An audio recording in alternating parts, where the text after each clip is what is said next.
Hello, and welcome to today's edition of Global Trade Talk, hosted by Integration Point. I'm Anna Rushing, and I'll be your moderator for today. Today, we're going to be learning about the wonderful world of QPWP and really what it all means. And to help us do that, we're going to be talking with Liz Connell, who is the Director of Product Management here at Integration Point. And Liz has a lot of information and a lot of experience, not only in the FTZ world, but with QPWP, ACE, and a lot of other things that affect how zones operate. So Liz, thank you for joining us today. Thank you, Anna, for having me. So Liz, let's just jump in and get started. I've been hearing a lot about QPWP and QXWX lately. I really just kind of wanted to learn more about all of it, but specifically, what do those things stand for? Well, actually, Anna, it really doesn't stand for anything. Somebody once told me that it stood for quick processing without paper, but really that can't be true because there's still paper involved in the process. QPWP is actually the electronic filing of a Customs Form 7512 form or an in-bond document. Companies can use QPWP to move goods in bond from one location to another. Many people we at Integration Point work with use the QPWP functionality to move their goods in bond from the port of arrival to a foreign trade zone. Or they use it to export goods out of the United States in bond so they don't have to pay customs duties on their FTZ merchandise. So I need to be operating an FTZ to use QPWP? No, not at all. Companies that need to move their goods in bond for one reason or another from a port of arrival to another port to make entry can also use the QPWP functionality.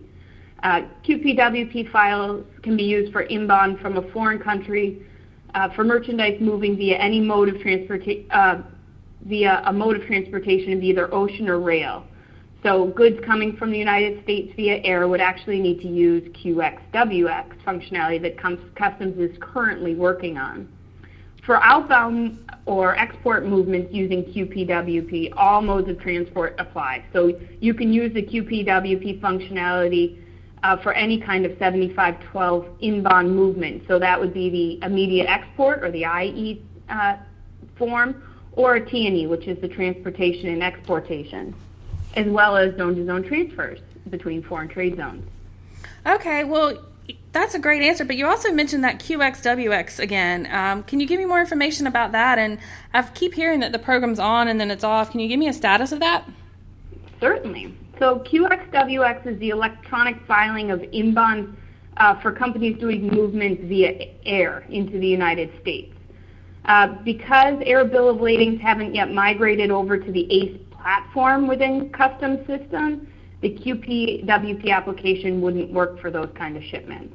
So CBP is currently working on reevaluating this program and the code that they've written to see if they can hopefully pick up testing again, hopefully in the next month or two is what we're hearing.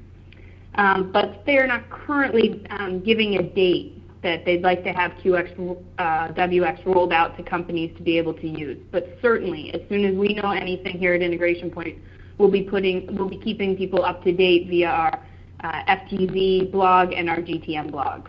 Okay, great. Well, we'll get to those blogs later, but I want to keep us on this track. You mentioned ACE, and I've heard a lot about ACE over the last few months. And I know CBP is doing something on September 29th. How is that going to affect QPWP filing? Well, on September 29th this year, ACE, e-manifest for rail and sea, will be moving over to ACE. So what does this mean? Well, carriers that are filing bills of lading and manifest data into the ACE system can no longer use AMS. So your question about how does it affect QPWP is actually a really great question.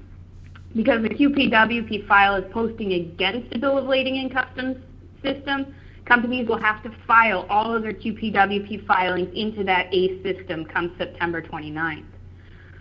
The ACS system will no longer be available, so you have to make this transition. So any software providers who are giving companies the ability to do QPWP filing should have already made this transition. We here at Integration Point helped lead this transition into ACE back in February, actually. And we're very aware of all the testing requirements that were needed before we could make this change. So if there are any companies out there currently doing QPWP filing electronically and you're unsure if your providers made that switch to ACE, you'll want to call them today and ensure that that they at least have a plan to do so, or maybe they're already filing. Customs is really serious about this transition on September 29th, so now's the best time to be prepared. You don't want to be scrambling at the last minute. All right, so I need to mark September 29th as an important date on my calendar. Yes, so very exciting date for us. When you started and you were defining QPWP, you mentioned that it doesn't eliminate the need for paper. So how would it actually impact my supply chain then if it isn't eliminating my need to create a paper customs form? Well, that's a great question, Anna. QPWP has the potential to streamline your supply chain by eliminating that waiting period that many companies experience while CBP is actually physically signing the 7512 customs form and sending it back to them. So before the existence of QPWP, companies needed to move product inbound using customs form CF 7512. Then they'd mail it or fax it or courier it over the form to customs, where then they'd have to wait for somebody to sign it. And once it was signed, then customs would have to send it back to them. And only then could the goods move. So it could take 3 to 5 days sometimes to get these forms back. With the advent of QPWP, the authorization by customs to move the merchandise is now instantaneous. It's an instant response from them. Customs companies will still need to print that customs form, and it will still need to move with the product as it's being exported. But now what they'll see is a barcode that prints on the 7512. This shows that the merchandise that is going to be moved inbound has been authorized by customs for movement.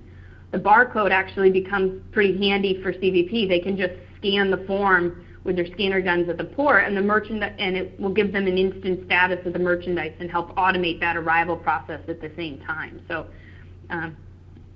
that's where the benefit of the QPWP comes in. Okay, so let me ask you this. Let me kind of ask you an example here.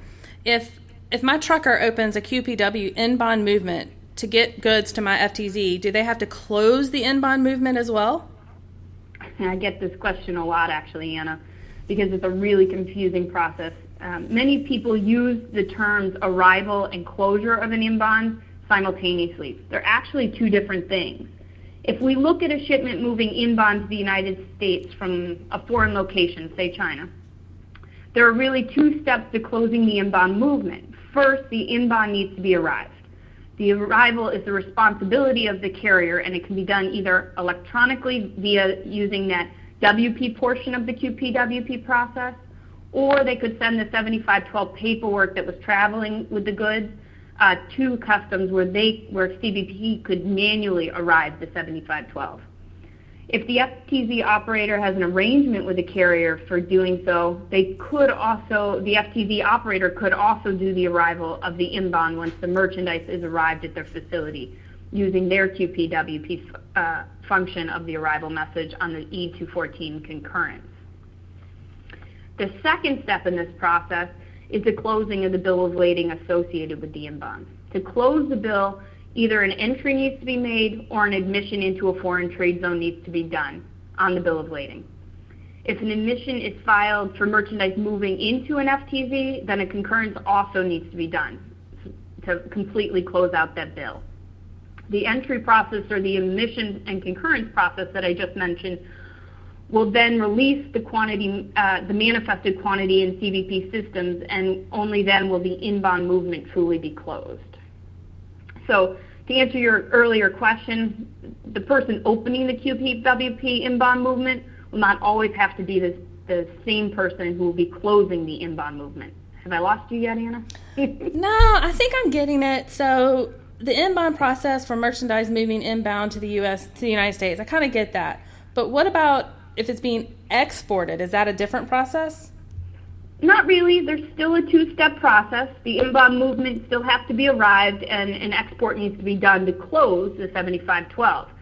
The QPWP movement will need to be arrived either by CBP, the trucker, the company exporting the goods, and then depending on the bill of lading that's being used for the QPWP movement, the carrier or the exporter will need to do the WX export filing portion. So. All right, now I think you lost me because you said earlier that the WP was the arrival of an inbound. Well, Actually, the WP portion of the QPWP transaction can be used for many functions as it's related to inbound movements. It can arrive goods at a location, or it can be used to indicate that product is being exported from the United States. It can even be used to transfer liability of merchandise from one party to another. Okay, so this is all interesting, but it just sounds really complicated to get started. All of these procedures and steps sound like there's a lot to do if I want to process a QPWP file. Oh, Anna, I'm sorry. I don't mean it to sound confusing. It's actually really easy. Both the process of getting started in QPWP and the actual process of filing them. So many companies are already doing exports and have all the information they need at their fingertips. And those companies that are doing the 7512 process, well, they're actually doing even more steps than they would if they were doing a QPWP process. So it is really, really easy as soon as you get all the logistics of which parties are doing what in the process. I mean, if a company is looking to get started with QPWP filing, they need to do a couple things. First, they file a letter of intent with Customs to let them know they're interested in getting started. But once CBP approves the request, then they'll need to the Customs will send their letter of intent to the ABI rep, who will be responsible for getting them set up in the online system that CBP uses so that the files will be accepted on their side.